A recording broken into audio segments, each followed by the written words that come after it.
না, এখন পর্যন্ত আমরা 1 ঘন্টা 1.5 ঘন্টা হয়ে গেছে আমরা এখানে বসে আছি, কিন্তু এখনো প্রশাসন থেকে কোনো ধরনের ইনফরমেশন পাইনি বা প্রশাসন আসেওনি। বাস এইভাবে বসে আছে প্রশাসন চুপচাপ।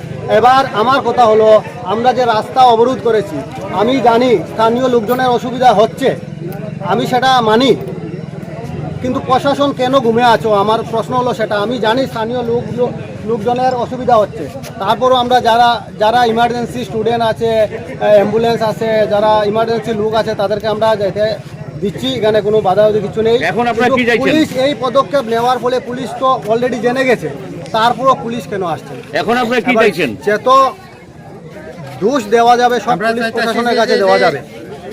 এখন আপনারা কি চাইছেন? যদি পুলিশ এসে এই সমস্যাটা সমাধান করে, ও আমাদেরকে প্রমিস করে চলে যায় কি আমরা আগামী 12 ঘন্টা 10 ঘন্টার ভিতরে ওকে অ্যারেস্ট করেই দেব, তাহলে আমরা ছেড়ে দেব। কেন জনসাধারণ কাছে আমি অনুরোধ, যত অবিলম্বে পারা যায় সেই খুনের আসামিকে যত তাড়াতাড়ি হোক ওকে অ্যারেস্ট করতে হবে, না হলে এই আজকের রাস্তা